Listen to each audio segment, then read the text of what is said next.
আসসালামু আলাইকুম। সোহাগ বিজন লফটের পক্ষ থেকে সবাইকে স্বাগতম।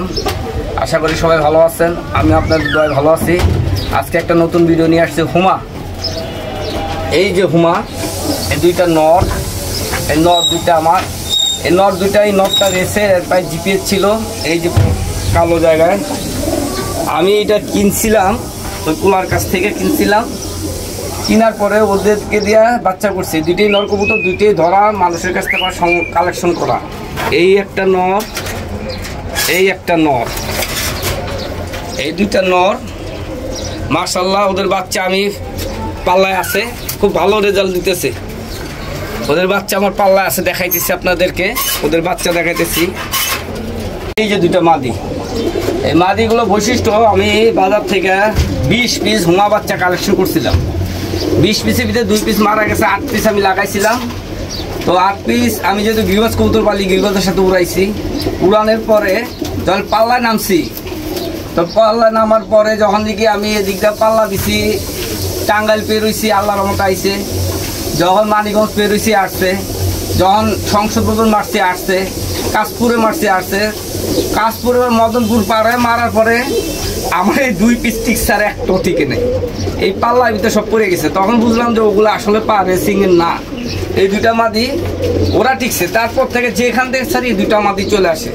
তখন পরে আবার এই নট দুটা কালেকশন করার পরে এই যে আমি এগুলোর সাথে পেঁয়াজ দেওয়া বাচ্চা করছিলাম, বাচ্চাগুলো দেখাইতেছি মাশাআল্লাহ। বাচ্চাগুলা 2 পর 3 পর 4 পরে পাল্লা করি, ওরা চলে আসে। কিন্তু এই কবুতরগুলো আমি এগুলা পালি ছাড়ি হলো গিরিবাজের সাথে উড়াই, গিরিবাজের সাথে উড়াই, গিরিবাজের সাথে থাকে। কিন্তু মাঝে মাঝে গিরিবাজের চার্লি ফাইটাররা কই চলে যায়, আবার ঘন্টা দেড়েক পরে একলাই চলে আসে। এই 2 পেয়ার, এই 2 পেয়ার থেকে আমি বাচ্চা বের করছি। ওদের সব বাচ্চা মাক্সি হয়, সবগুলো বাচ্চা মাক্সি হয়। এই 2 পেয়ার,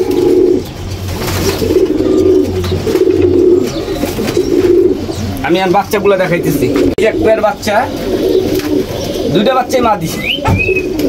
আমার মাদি বেশি হয়, এর আগে ভিডিওতে আমি বলছি। 2টা বাচ্চাই মাদি, 2টাই আমি 2 পর থেকে পাল্লা করি টেস্টের জন্য, যে আসলে আরগুলো পড়ে গেছে, খাওয়াইলাম দাওয়াইলাম ঠিক আছে কিনা। আল্লাহর রহমতে ওরা যেইখান থেকে থাকি সারি আল্লাহর রহমতে চলে আসে। এই 1 পেয়ার দৌড়া মাদি, 2টাই মাদি বাচ্চা, এই দৌড়া মাদি বাচ্চা মাশাআল্লাহ। দেখেন এই বাবা মা, এই পেয়ারের বাবা মা, এইটা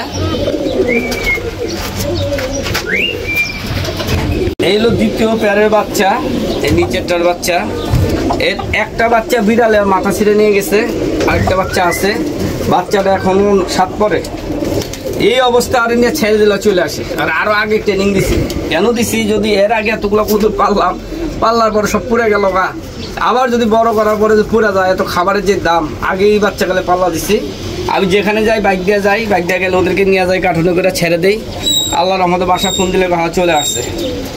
এলো বাচ্চা, এটা নর বাচ্চা হয়েছে, তা ভালো হয়েছে। আরেকটা নর বাচ্চা হইলো, 2টা মাদি বাচ্চা পেয়ার দেওয়া যেত। এই হলো আমার হুমা 3টি বাচ্চা করছি আপনারা দোয়ায়। এই যে আমার মেইন পেয়ার, 2টা নর মাদি, আর এলো দ্বিতীয় পেয়ার। কিন্তু মাদিগুলো আমি পাল্লা করি, নরগুলো পরের কবুতর পাল্লা করি না, কেনা কবুতর। একটা নর 2টা মাদি, দেখছেন বাচ্চা 7 পরে নর বাচ্চা ডাকতেছে, মাদি 2টা বসে পড়ে, সব মাক্সি হয়। এই এদের পেয়ারের বাচ্চা যতগুলো করছি সব মাক্সি। আরো কিছু করছিলাম, ওগুলো বিড়ালে মারছে, আমি বুঝতে পারি নাই। বিড়ালে অনেক কবুতর নষ্ট করছে আমার। আচ্ছা, দোয়া করবেন। যদি আমার ভিডিওটা ভালো লেগে থাকে, লাইক শেয়ার সাবস্ক্রাইব করে দেবেন এবং আমার উৎসাহিত করবেন, যাতে আমি নেক্সটে ভালো ভালো ভিডিও নিয়ে আপনাদের সামনে আসতে পারি। আসসালামু আলাইকুম।